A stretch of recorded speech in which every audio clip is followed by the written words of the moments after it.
ನಿಮ್ ಫೀಲಿಂಗ್ಸ್ ಏನ್ ಹೇಳ್ತಾ ಇದೆ, ನನ್ ವ್ಯೂವರ್ಸ್ ಅವರ ಫೀಲಿಂಗ್ಸ್ ಅಂತಂದ್ರೆ, ಇಲ್ಲಿ ನೋ ಕಾಂಟ್ಯಾಕ್ಟ್ ಸಿಚುವೇಶನ್ ಆಗಿದೆ. ಅಂಡ್ ನೀವು ಥಿಂಕ್ ಮಾಡ್ತಾ ಇದ್ದೀರಾ, ಯಾಕೆ ಈ ತರ ಎಲ್ಲ ಆಯ್ತು, ಈ ತರ ಆಗ್ಬಾರ್ದಾಗಿತ್ತು, ನಾನು ಅವ್ರ ಜೊತೆಲಿ ಚೆನ್ನಾಗಿರ್ಬೇಕಿತ್ತು, ಅವ್ರದ್ದು ನಂದು ರಿಲೇಶನ್ಶಿಪ್ ಚೆನ್ನಾಗಿ ಹೋಗ್ಬೇಕಿತ್ತು, ನನ್ಗೆ ಆ ಪರ್ಸನ್ ಬೇಕು. ನೀವು ನನ್ನ ವ್ಯೂವರ್ಸ್ ಯಾರಿದ್ದೀರಾ, ನೀವು ಮದ್ವೆ ಆಗ್ಬೇಕು, ಒಂದು ಹ್ಯಾಪಿ ಫ್ಯಾಮಿಲಿ ಅನ್ನೋ ರೀತಿ ಆಗ್ಬೇಕು ಅಂತೆಲ್ಲ ನೀವು ಯೋಚನೆ ಮಾಡಿದ್ರಿ. ನಿಮ್ ಪ್ರೀತಿನ ಜಾಸ್ತಿ ನೀವು ತೋರ್ಸ್ಕೊಂಡಿಲ್ಲ ಅಂದ್ರೂ ನೀವು ಒಳಗೊಳಗೆ ಇಟ್ಕೊಂಡು ನನ್ಗೆ ಈ ಪರ್ಸನ್ ಬೇಕು, ಬಟ್ ನೀವು ಜಾಸ್ತಿ ಶೋ ಆಫ್ ಮಾಡಿಲ್ಲ ಇಲ್ಲಿ, ಓಕೆನಾ. ಬಟ್ ನಿಮ್ ಆ ಪರ್ಸನ್ ಬೇಕು ಅಂತ ಸಹ ನೀವು ಈಗ್ಲೂ ವೇಟ್ ಮಾಡ್ತಾ ಇದ್ದೀರಾ. ಅಂಡ್ ಆ ಪರ್ಸನ್ಗೆ ನಿಮ್ಮ ಹತ್ರ ಚೆನ್ನಾಗಿದ್ರು, ಆ ಪರ್ಸನ್ ತುಂಬಾ ಚೆನ್ನಾಗಿದ್ರು, ಅರ್ಥ ಮಾಡ್ಕೊಳ್ತಿದ್ರು, ಅಷ್ಟು ಚೆನ್ನಾಗಿತ್ತು ರಿಲೇಶನ್ಶಿಪ್. ಬಟ್ ಈಗ ಒಂದು ಥರ್ಡ್ ಪಾರ್ಟಿ ಎಂಟರ್.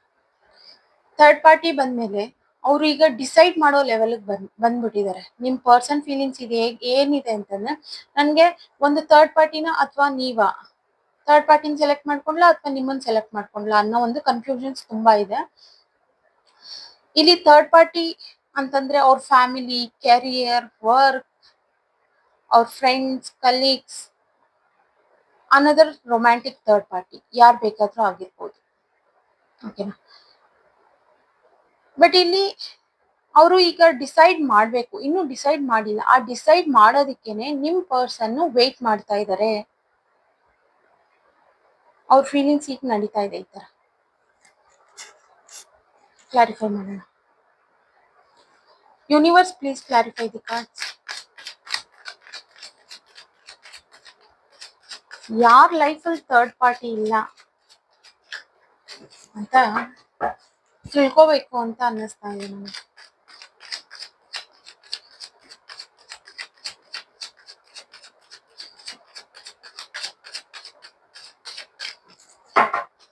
ಅಗೇನ್ ನಿಮ್ ಫೀಲಿಂಗ್ಸ್ಗೆ ನೀವು ಬಿಗಿನಿಂಗ್ ಮಾಡಬೇಕು, ಅವ್ರು ಬರ್ತಾರಾ ಅಂತ ಸಹ ನೀವು ವೇಟ್ ಮಾಡ್ತಾ ಇದ್ದೀರಾ. ಸಾರಿ, ಇಲ್ಲಿ ಹಾರ್ಡ್ ವರ್ಕ್ ತೋರಿಸ್ತಾ ಇದ್ದೀರಾ, ಪ್ರೋಗ್ರೆಸ್.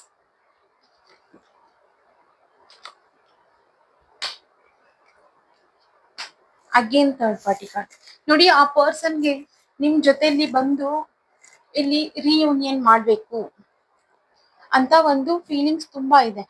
ಬಟ್ ಆ ಪರ್ಸನ್ಗೂ ನಿಮ್ ತರನೇ ವೇಟ್ ಮಾಡ್ತಾ ಇದ್ದಾರೆ. ಆ ಪರ್ಸನ್ ಸಹ ನಿಮ್ ತರನೇ ವೇಟ್ ಮಾಡ್ತಾ ಇದ್ದಾರೆ ನೀವು ಬರ್ಬೇಕು ಅಂತ. ಬಟ್ ಇಲ್ಲಿ ಥರ್ಡ್ ಪಾರ್ಟಿ ಬಿಡ್ತಾ ಇಲ್ಲ ಬರೋದಿಕ್ಕೆ. ಆಗ ಅವ್ರು ಏನ್ ಮಾಡ್ತಾರೆ, ನಿಮ್ ಪರ್ಸನ್ ಬಂದು